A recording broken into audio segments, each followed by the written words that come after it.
What's up, guys? It's Dr. Tim Jackson with another episode of the Boss Body Podcast. Today, I have a very special guest who's a functional medicine expert in brain fog, weight loss resistance, hormonal health, and hair tissue mineral analysis.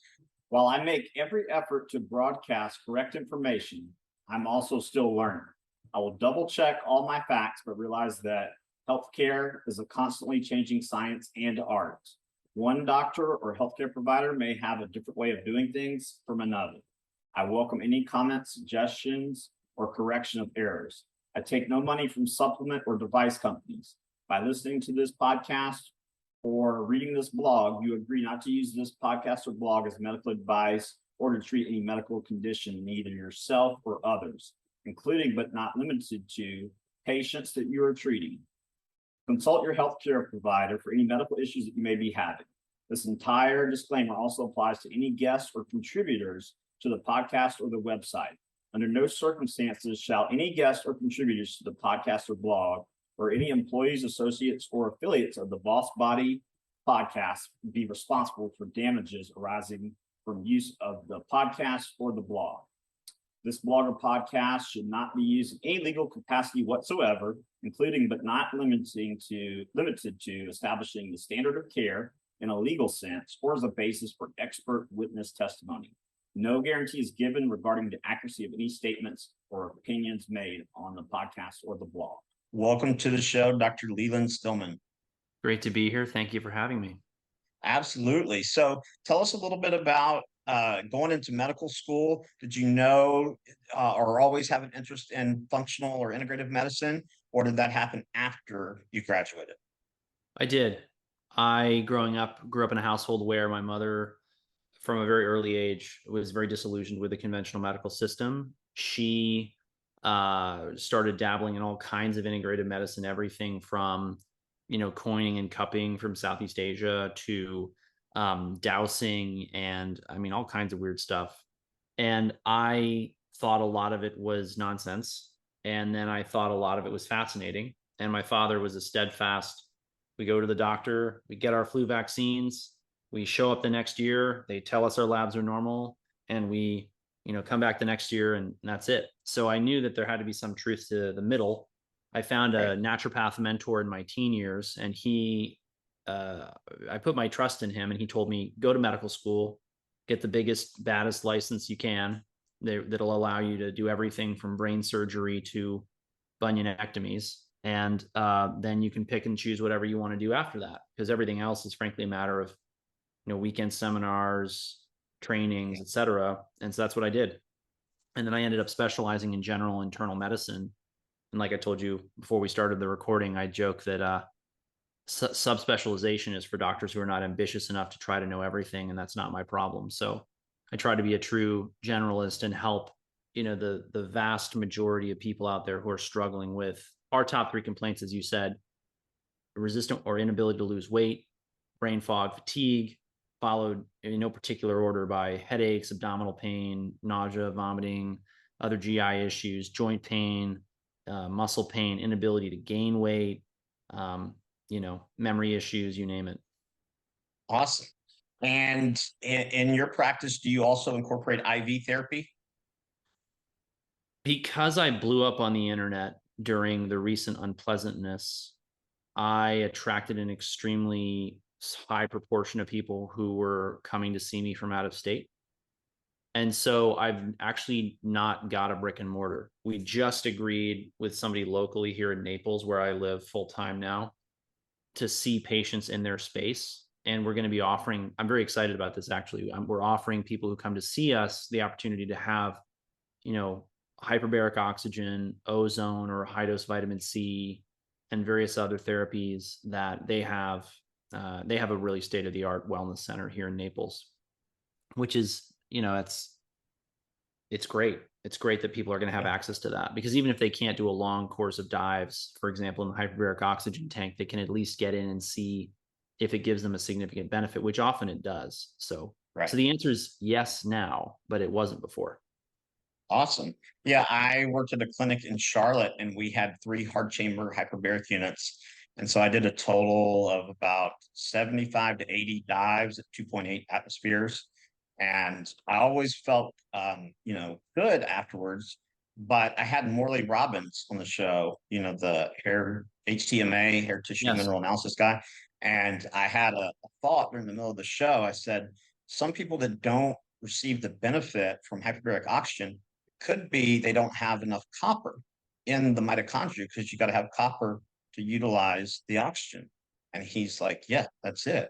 I mean, I'm not saying that's the case for everyone who doesn't receive benefits from hyperbaric oxygen, but I think a copper deficiency or copper in the wrong place, because some people are copper toxic, as you know. Right. Um, Yes. And but as I Morley, think, I don't think agrees.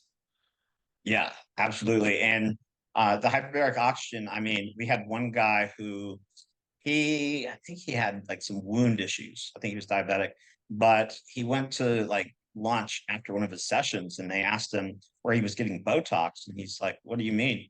And I guess they knew him and they said he looked like 10 years younger after 40 dives. Yeah. So it's definitely powerful stuff. Um, so along those same lines, do you see a lot of people with sleep disordered breathing? So we see a lot of men who snore, and we occasionally have someone who does truly have a disorder or a diagnosis of obstructive sleep apnea. Mhm. Can't recall the last person I saw who had central sleep apnea. My experience with that has been that those gentlemen usually are I mean, there's a couple of factors, but usually they're a little bit medically complicated. So, for example, they know they need to lose 50 pounds. Well, that's not exactly a mystery. Um, they are on tons of supplements and or medications. That is a sure enough signal that they've got poor underlying health. That is, I mean, who knows what that's doing to their central sleep drive, let alone the tone of their upper airway muscles and all the rest of it, right? And it's really funny you mentioned that, because we actually had a patient who we worked with and he got complete resolution of his tinnitus and vertigo. But then he says, my wife's complaining that I'm snoring. And he also had some right shoulder pain. And he said that went away as well. And I said, that's interesting. You're not overweight. You never had this problem before. I said, are you sleeping on your back now because of the things that you did with Jim, our strength and conditioning coach? And he said, well, now that you mention it, I am. So we gave him snoring because we fixed his structural issues that forced him to sleep on his side. So yes, we do. And I really don't, I don't worry too much about what someone's diagnosed with. I like to tell my people, focus on your wellness, not your illness, because if you focus on your wellness, your wellness will naturally emerge from your illness. And that's probably the biggest misconception in medicine, period, that people will run around chasing this diagnosis and that diagnosis and looking for this protocol. And part of it is just the nature of the human brain. You think, I have fatigue. I go to the doctor. I get TSH is high. I have a thyroid disorder. Okay. Go online, Google best hypothyroid protocol, right? And so people are just, and this is something that I hate to say it, but it nauseates me about the space, is that people will say things like, well, we all know that everyone with a TSH over 2 has thyroid dysfunction. And I say, for the love of God, when I trended mine for 2 months and did 6 draws, I had TSHs from 3.5 to 4.5. I had a gentleman recently whose TSH was 4.5 and his free T3 was far above the normal range. And I told him I suspected this. The day he did the draw, before we even went over the labs, he cut his thyroid dose in half. He was taking what I described to him as a horse-sized dose. He's not a particularly large man. And he said, I feel much better. I'm much less on edge. I'm much less anxious. So, yeah. Awesome. Yeah. I think a lot of people have disordered, or not necessarily sleep disordered breathing, but are mouth breathers. Mm-hmm. And I think mouth taping is good, but the question is, why are you breathing through your mouth in the first place? 100%. If you don't have nasal patency, so I sleep with nasal mutes to keep my nasal Yes. passages open, and I have an appliance that brings my mandible down and forward. And I went from think it was like 24 heptaxic events per hour to 11. And then I'm still got like 2 more levels to go. So, I mean, I work out a lot. I have a thick neck, but mine was more from small airway and a small mouth. But there's a great book called 6 Foot Tiger, 3 Foot Cage. And it's written by a dentist, but he talks about all these, scenarios, clinical vignettes, if you will, that he said basically life is going to be like pushing a boulder uphill until you fix your airway. And I think, traditional medicine, if they see an oxygen saturation of 93 or 94, they're going to say that's normal. It might be normal, but you're still going to be, you won't have optimal health if your Right. oxygen drops. Right. And so, and to your point about the diagnostic labels, I think allopathic medicine, I mean, I'm very thankful for emergency medicine and trauma Of surgeons. course. I think they do a great job, but I think they have a bad habit of thinking if we put a label on something, we understand it. And, that nothing could be further from the truth. One of my mentors, who's an ENT by training, he said, don't ever, I said idiopathic one day, and he's like, don't ever say that. I'm like, maybe he didn't hear me. I said idiopathic. He goes, no, I heard you. That really means the idiot couldn't find the pathology. You can't find what you don't look for. And so let's talk about root causes, because I see a lot of people saying, oh, does X cause Y or does A cause B? And I'm like, well, there's usually a component. For example, let's take fatigue. You got heavy metal toxicity, mold toxicity, stealth pathogens, gut dysbiosis, Yes. dysglycemia, mitochondrial dysfunction, neurotransmitter imbalances, sleep disordered breathing. We could keep going all day. Sure. And so it's usually at least 3 or 4 root causes, right? If it's even that few, and a lot of it depends on where do you want to sort of draw the line on, and this is why our first conversation with everyone is, what is your goal? What would you like to accomplish? And be very specific. Don't say I want to look good and feel good for as long as possible. Everybody coming through the door to our practice, practically speaking, wants that. But what does it mean, right? Some people will say I want to be able to wrestle an alligator at 104. Okay. We're going to have to be pretty tight with how you live your life to get you to 104, period. Right. And what is it going to look like for you to wrestle alligators at that age? I don't know. Do you know any? And that's where I sort of start to scroll through my brain.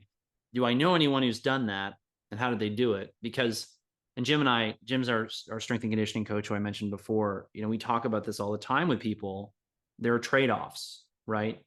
There's a reason why high performers, generally speaking, don't tend to live as long. In a lot of different areas of human endeavor, it's because it comes at a cost, right?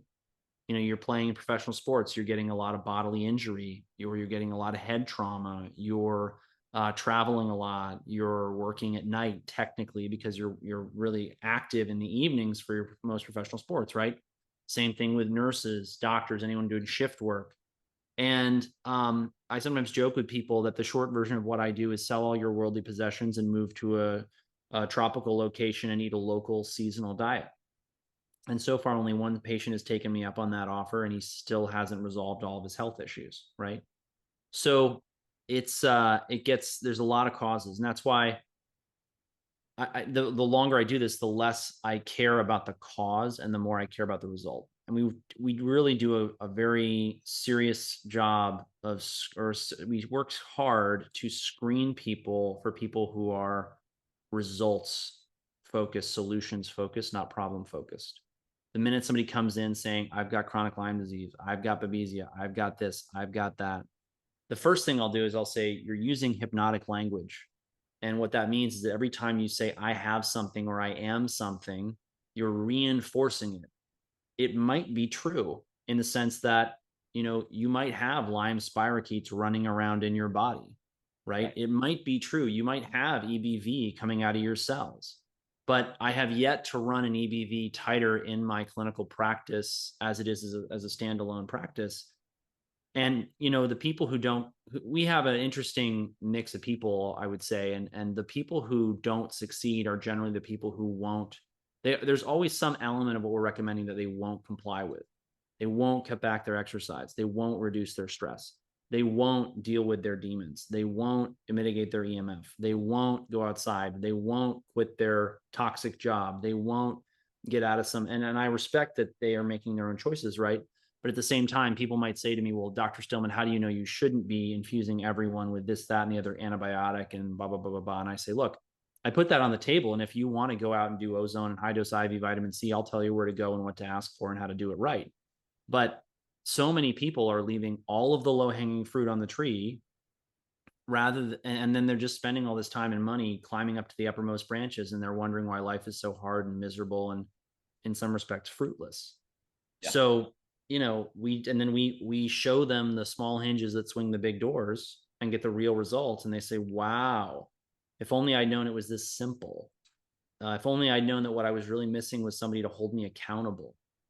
And a million other things, right? And then we just focus on the solution and we focus on finding the things that they're doing right now. That's another thing that you mentioned. I mean, people want to know, well, what was it that happened when I was 12 years old that made me sick?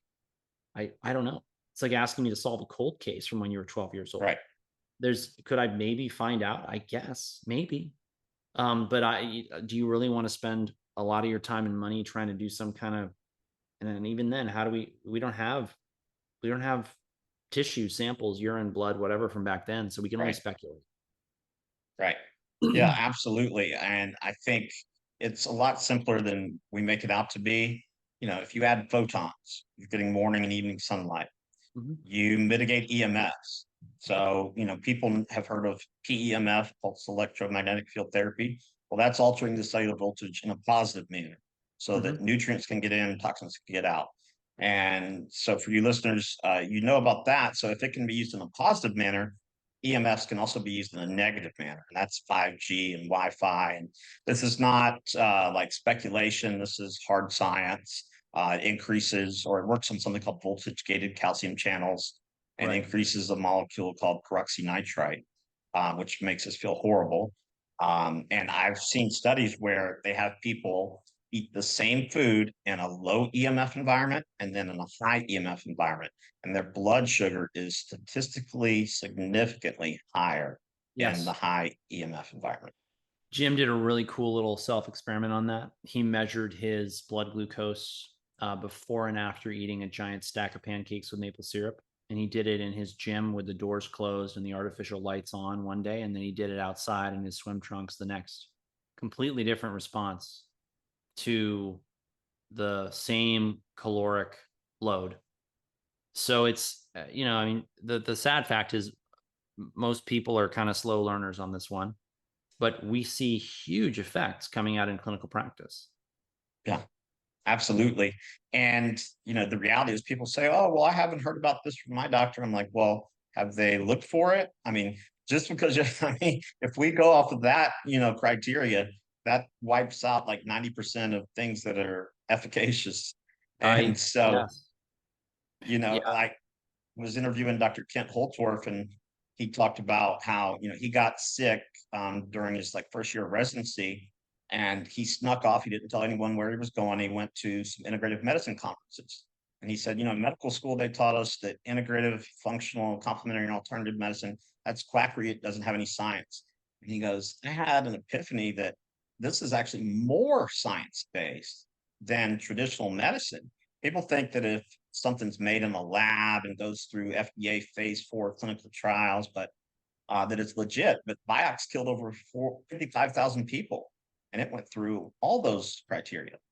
Yeah, no, it's sad the way it's happened, but we're fortunate that finally, I think for a huge proportion of people in the world, the scam that is, large scale clinical trials has been unroofed like the festering putrid sore that it is on global civilization.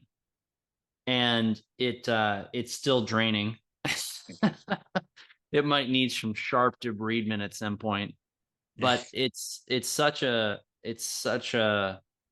really fraudulent, evil people piggybacking on the buzzword of science, which is, it is what it is. But, it's funny you mentioned that because, Einstein, I'm fond of quoting this. He said, the only true source of knowledge is experience. And Hippocrates said, physicians are many in title and few in reality. It's not any less true today than it was when he said it over 2,000 years ago in Greece. And the more I do this, the more I think I love asking my patients a few simple questions. The first is, do you feel better, worse, or the same than when we first started working together? Then I sort of have a barometer on where we are.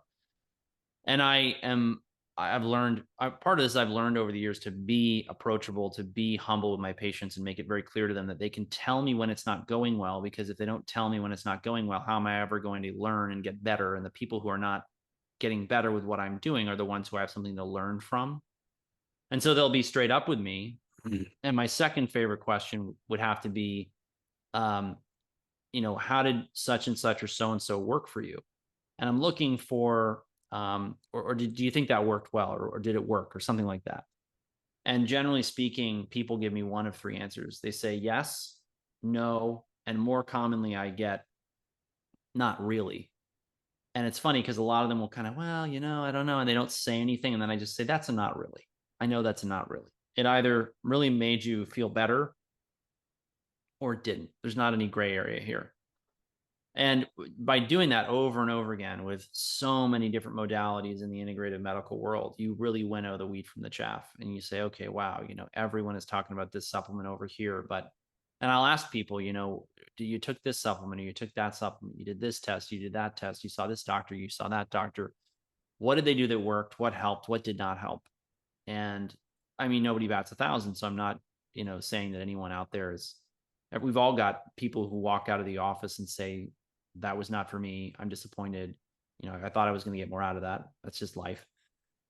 But it really makes you think, wow, no one ever comes in and says this test or that test or this other thing really changed my life. It really gave me a big impact about a lot of things that are being peddled out there as just, oh, you should all do this. There's a lot of noise and confusion out in the space. Yeah, I would say the same thing. I mean, the things that I think help pretty much everyone, morning sunlight, EMF mitigation. I have a Brown's gas machine, so mostly molecular hydrogen. Yeah. And that, I mean, I paid only like 2,500 for it, because when you start adding up how much it costs to put the tablets in the water and dissolve them, I mean, I've had this for like 3 or 4 years, and I got COVID because I went through a very stressful period in my life. But that, along with glutathione and some other things, helped me get over it very quickly. And my workouts just went insanely. Like, I was able to go harder, longer, able to recover more quickly. And so I think, hydrogen, add a little oxygen, have an oxygen concentrator over there. If you can add those elements, in the environment and in our bodies, it's hydrogen, oxygen, carbon, and nitrogen. And so if we can put those in, add some electrons, some photons, electrons we get from grounding, or a grounding mat or pad, and that's going to be anti-inflammatory. And then I got a vibration plate to get the lymphatic system moving, because even though I work out 4 to 5 times a week, I'm sitting, like, doing stuff like this most of the day. And so, do you have any unique routines or parts of your routine that have made a huge shift in your health? Well, wow, where do I even start? Because it's been such a long journey.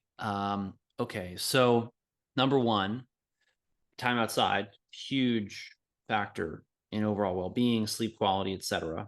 So spending time in the sun, being in natural light, avoiding artificial light, particularly at night, blocking blue light, etc., has been a massive game changer. And then beyond that, and this is largely about diet, not so much daily routine. Well, I guess to round out the daily routine piece of it. I really feel best when I don't do anything but get some natural light in the first couple hours of the day. It's coffee, it's tea, it's breakfast. I'm not usually sitting down at my desk until 9 a.m. or 8:30. And even then I'm in natural light, abundant natural light. So I can't stress how important I think that is. Then at the end of the day, I don't know how this happened, but somewhere along the way, basically, and I think part of this is just taking care of really sick people. They give you such a perspective day after day after day, especially if you have a lot of empathy for them, which I do, that you're never, the next hour of work, the extra couple hours of work you do every day is not something you should be doing. You should go ahead and spend that time with your family, getting in a workout, going for a walk on the beach. There's years of my career where I took a lot of time off to just decompress from months and years of overwork.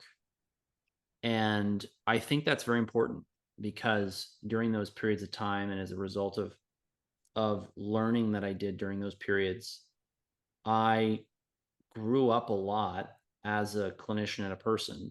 And not to say that I was like juvenile as a fully fledged doctor, but I look at, it's funny. I remember I was listening to a podcast just this morning between Alex Zek and Tom Cowan. It's called The Way Forward is the podcast name. And Cowan has characterized doctors as being very kind of juvenile, vain, overly sensitive, hypersensitive people. And he's right. And I fell into a lot of those bad habits, I think. And it's made me such a better clinician to have had that time to just reflect, relax, get in touch with my own feelings. We do that a lot with patients because they need it. They don't understand that part of their illness is their body saying no to more work, and no to more responsibility, and no to Aunt Velda or Uncle Nick or little Billy or little Susie, who are preying on their energy in a way that they shouldn't be. Which is something that a lot of people they have trouble wrapping their mind around it, because they've been so indoctrinated into the reductionistic, gross materialist model of disease of depression is a deficiency of serotonin, or, lack of focus is a deficiency of dopamine, or, IBS is a defect of some, make up the channel transporter cell receptor, whatever here.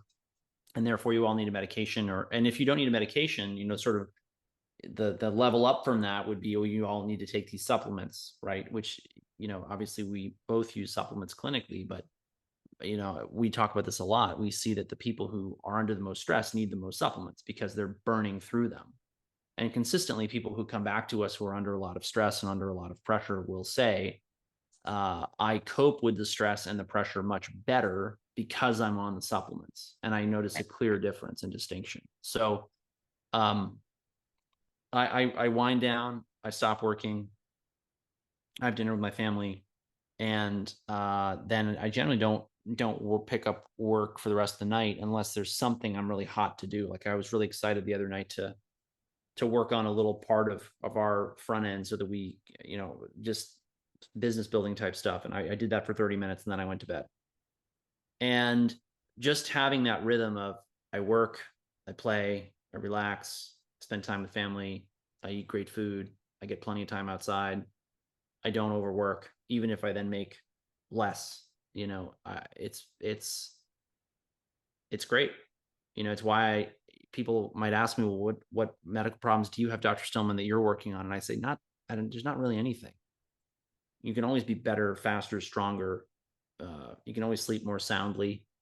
But yeah, that's the key. That's the ticket. And that's why when people do all that stuff within the practice, they see the results. So the other things that have made a huge difference, though, I really think that very deep spring water is important for hydration, for optimal health. The reason I have switched to spring water in the last few years is that, I was taught by many friends, colleagues, mentors, call them what you will, that reverse osmosis water was the best filter or filtration system for daily use and daily cooking. I think that may still, I still drink reverse osmosis water sometimes when it's available. But I started to notice, particularly in Florida, that the EMF, the cell towers are now on all the water towers of the towns, because the towns are approached by them and they say, hey, we'll cut you a check every month. And the town council's like, great. Right. Basically free money. Yeah. But they're microwaving, from what I can tell, the whole water supply. And I don't know what that's doing to everybody else, but I don't intend to find out what it will do to me. And so I'm drinking spring water from, and I would love to do more testing on the spring waters to know more what's in them. I haven't had time to do that, but we put everybody on spring water. They feel Where do great. you get yours from? Believe it or not, Spring. I pick it up at the grocery store in giant Really? plastic 5-gallon jugs. Yeah, I know. In a perfect world, I would be getting glass bottles delivered, but I ran plastic metabolite toxin panels on myself and patients for years, and I watched them kind of go up and down, and was never particularly. You can't say where that's coming from. Is it coming out of fat tissue, or it's been stored? Is it coming in from a plastic water bottle? Is it coming in Right. from I had a couple of interesting cases. Like I saw a woman's markers off the chart and I said, what's going on? It looks like you've been exposed to a lot of petroleum chemicals. And she said, yeah, there was a transmission leak from my car's transmission into my cabin of my car. So I was inhaling a lot of petroleum fumes without knowing it. And I said, wow, that's actually really remarkable that showed up on the test. But other than that, they just bounce around. Same thing with a lot of labs that I see people running and people basing their lives off of, which is amazing to me. But you run enough of these labs, and you think this lab doesn't mean anything. It'll be roll the dice, see what it is next month. And then there's other labs that are much more robust and much more reproducible that I you identify over years. So the minerals in the spring water are a big deal for me. I noticed I felt better hydrated. I felt like I wasn't having to go to the bathroom as much, but I felt less thirsty drinking spring water. Mm-hmm. Who knows? Maybe that's just placebo effect, but I sure feel better. And then there's also minerals in spring water that I think are really important. And for years, I drank only RO water, and I think it demineralized me. So switching over to mineral water and then eating a very mineral dense diet. I have a very brisk metabolism. I have a pretty high stress job, not the highest stress by any stretch of the imagination, but it's not like I don't know. Uh,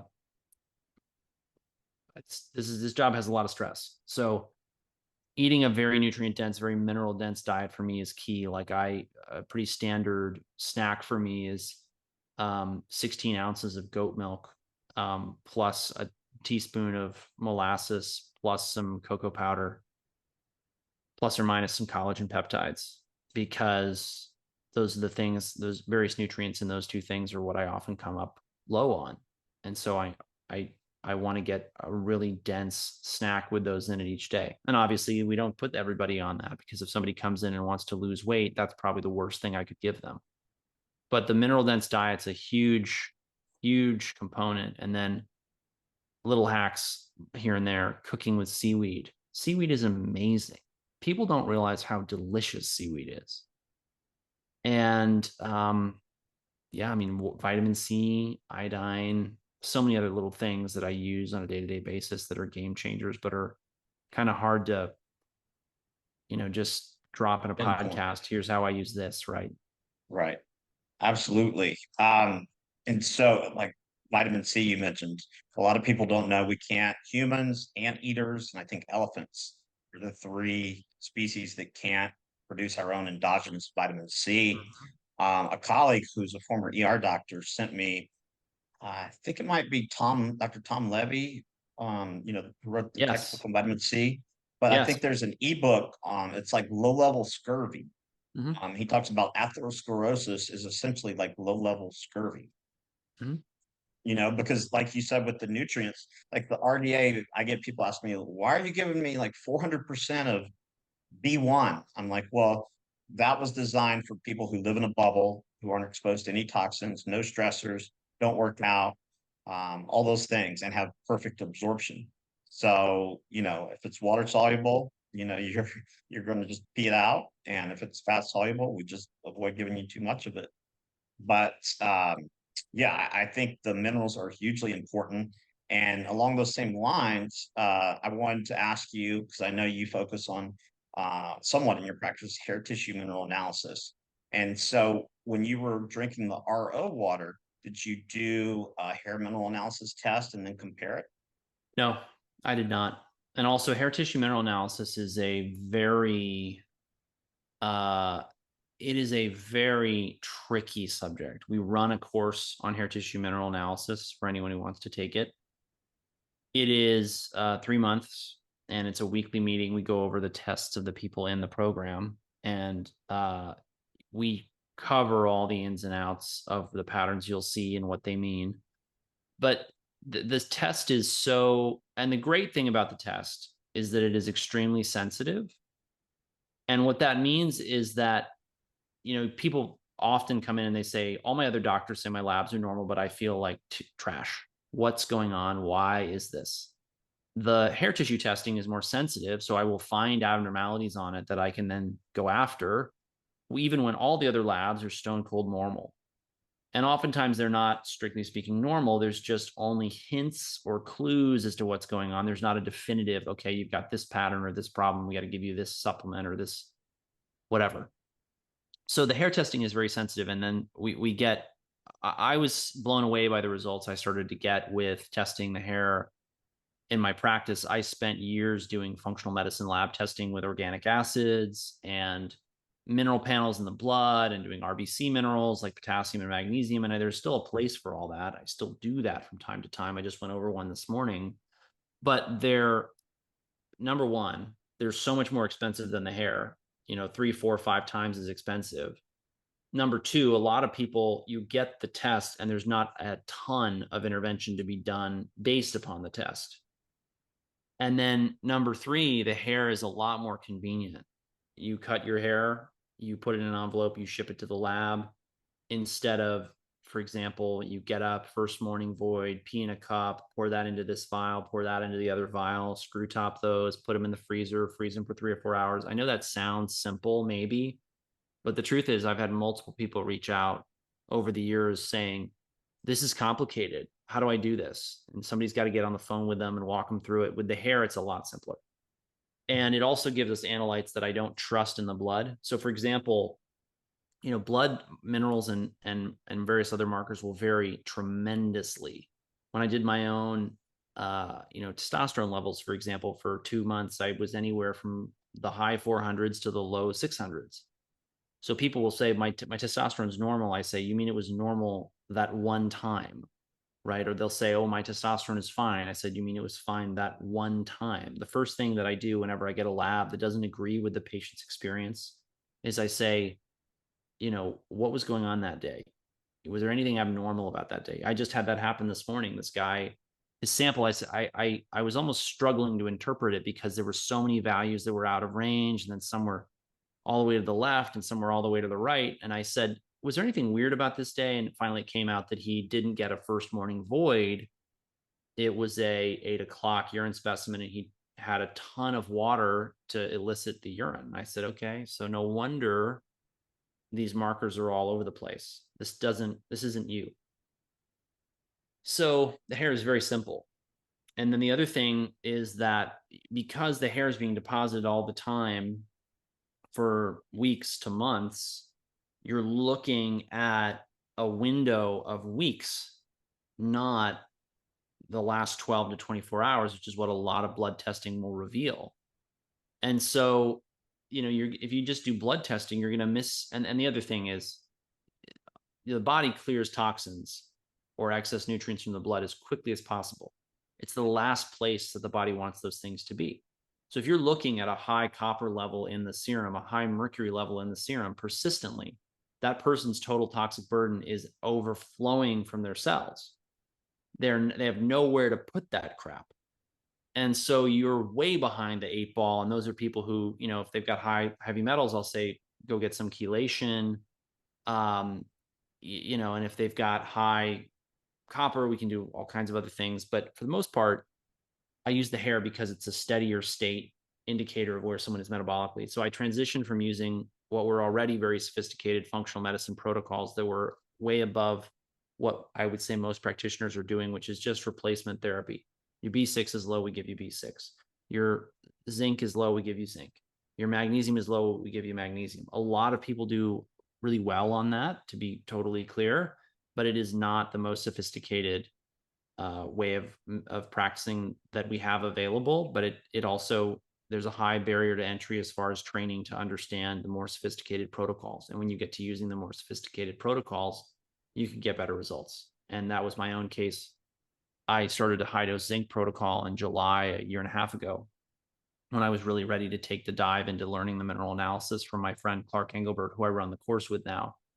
And I was blown away. I was more grounded. I was more focused. This is the Boss Body podcast, right? I was everything that I needed to be as a boss and better because I got on the right mineral or nutritional balancing protocol. And I thought, wow, I was using much lower doses of zinc than this in the past.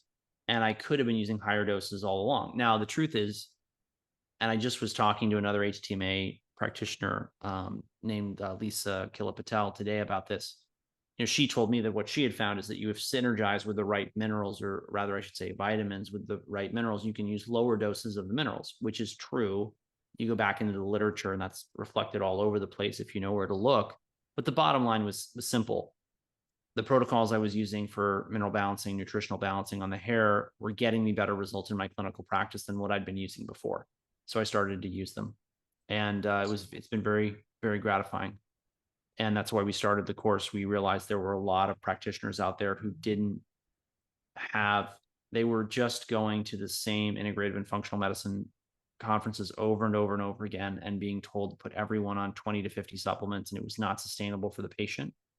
And it completely ignored all the other factors that go along with really good nutritional medicine or supplementation, whatever you want to call it, like we've talked about: diet, lifestyle, exercise, EMF, all the rest of it, which I think anyone who's teaching any kind of medicine or health coaching or training who's not taking a holistic view is really, they're typically hyper focused on results that are frankly, in the grand scheme of things, unimportant. Like, what does the number say on the scale? Well, what's more important than that is, how do you feel about your body? How does your body look? How do you function? How do you move? When you focus on your wellness, not your illness, the excess pounds will come off. Right. It's not going to happen overnight. It's not going to happen in a linear fashion. It's going to be nonlinear. It's going to be frustrating. And that's when you've got to double down even more on what you know is going to work, rather than reaching for the cheat codes that then wind up getting people into, worse health problems long term than not doing anything at all. And with your hair mineral analysis testing, so you and I were talking before we started recording, I said that I see a lot of people who they start taking, let's say potassium, magnesium, zinc, a little selenium. Yes. And I would have put, the person on those minerals regardless. But you said that you can titrate the dosage based on the numerical values, the objective data on the test result, correct? Absolutely. Yes.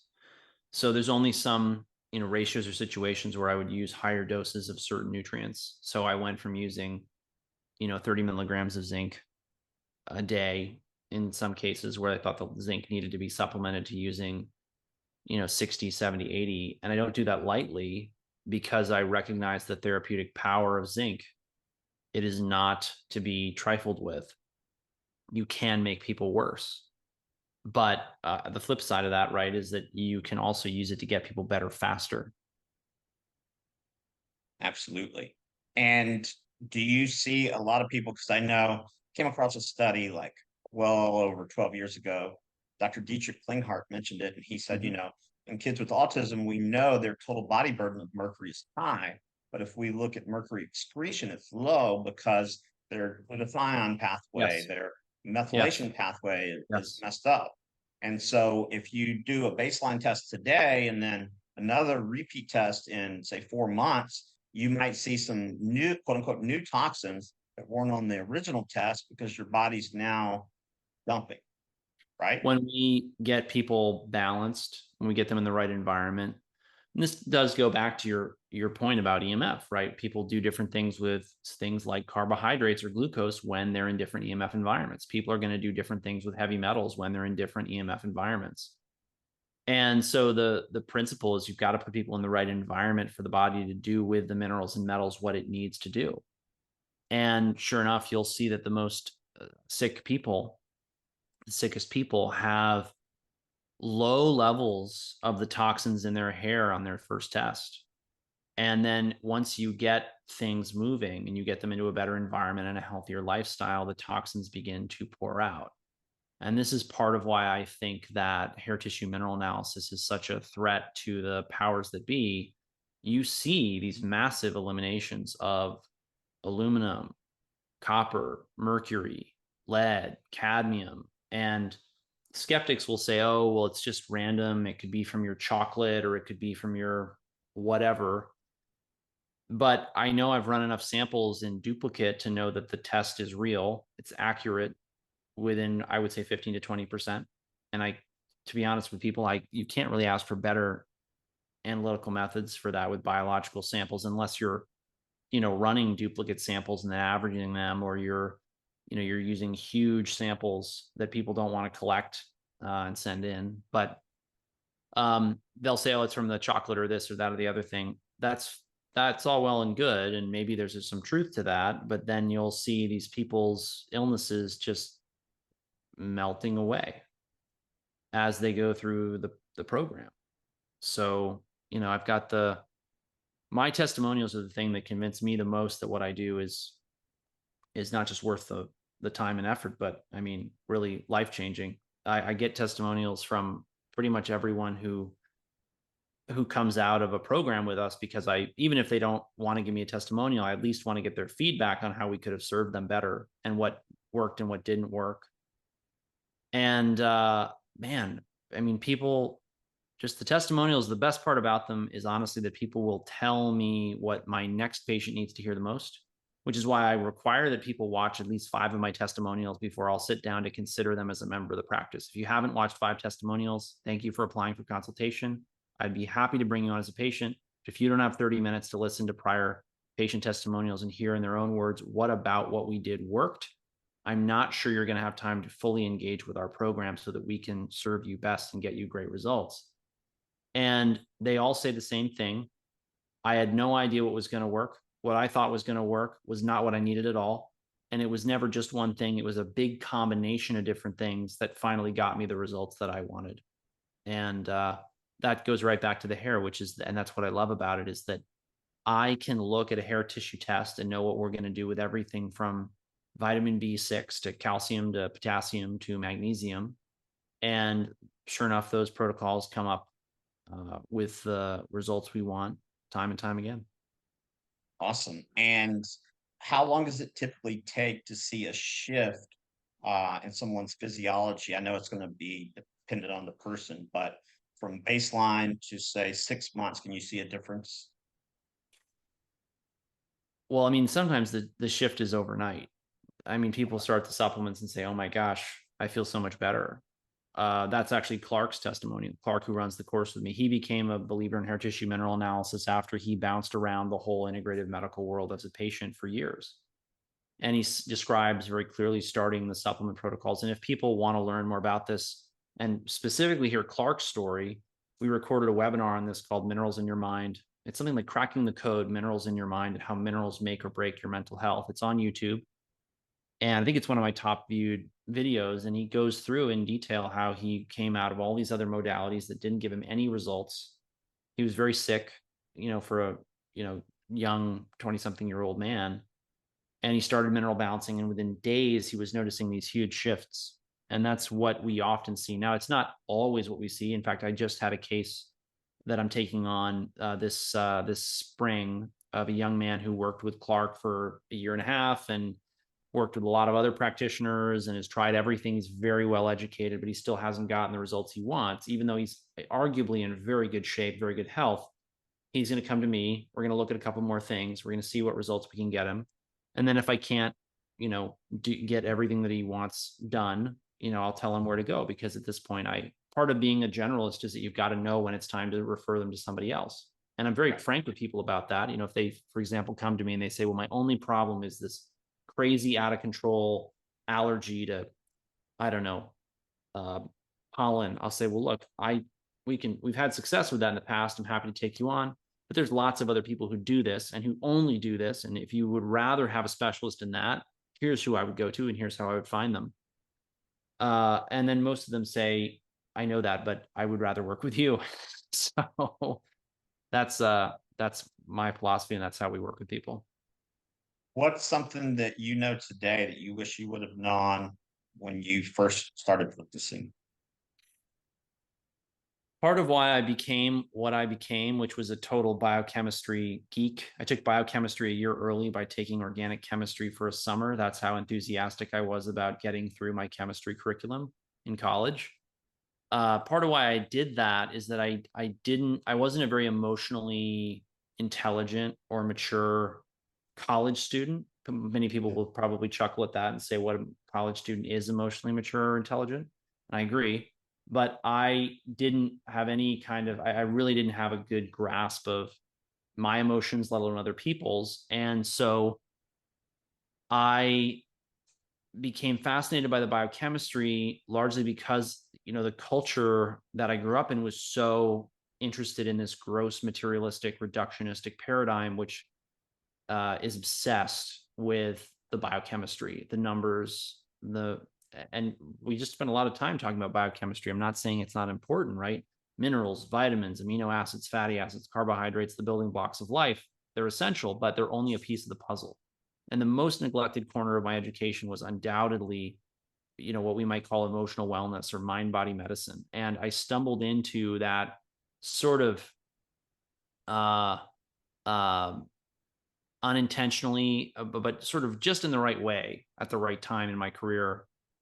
And what made me really learn about it was YouTube, of all things, started to suggest to me videos on narcissistic personality disorder, which I'd never really heard of. I knew that I'm incredibly skeptical of modern psychiatry. So as soon as you tell me something's in the DSM-5, I immediately start to question whether it exists at all, or if it's just these idiot psychiatrists pathologizing normality, which is all they seem to do some days. But be that as it may, I started to watch these videos on narcissistic personality disorder by this doctor named Dr. Ramani. And she was saying things about people I'd been interacting with in the conventional medical world in my own personal life for years. And I was thinking, oh, I know these people. I thought they were normal. What I didn't realize is that the conventional medical world, and also, to be fair, the health and wellness industry in general, is like a magnet for narcissists, because they don't have empathy, which makes them phenomenal surgeons. They don't feel bad when something happens to the patient because they don't have empathy. But that means that they're capable of doing something like cutting into a human body and extracting a diseased organ. I joke with patients that I like people too much to cut them open. And so people ask me, do you want to do procedures? I say, no, I'm not your guy. I'm a thinking doctor. My brain is how I do what I do, and that's all I should do. So I got into this deep rabbit hole on narcissistic personality disorder, and Dr. Ramani describes it as the secondhand smoking of the psychological world. And I'm convinced she's correct. I don't think there's anywhere near enough research done on this as needs to be done. And part of it is that people are so underinformed about it. And the people who suffer from it are completely delusional and in denial about the fact that they have it. And it's also been somewhat institutionalized within conventional medicine. I mean, if you look at how hospital administrators and senior doctors treat underlings, minions, otherwise known as nurses, MAs, assistants, et cetera, in the hospital, they treat them like a narcissist treats a victim. It is incredibly pathological. In fact, I have to tell my staff, who all came out of the hospital to work for me, with a couple of exceptions, I say, look, you're used to people devaluing you. You're used to people treating you badly. You're used to people not listening to you, not helping you meet your needs. You're gonna struggle to tell me what you need, because deep down you're expecting me to treat you badly. Don't. I want you to be happy. I want you to tell me what you need to be satisfied and happy in your job. And just be honest with me. And I will do my absolute best to make your working environment a good one, and for you to enjoy your life here. And if it's not a good fit eventually, then that's fine. But I have to sort of like get them out of this mindset of, oh, we're going to be abused by narcissists and psychopaths all day, every day, like most healthcare workers today are.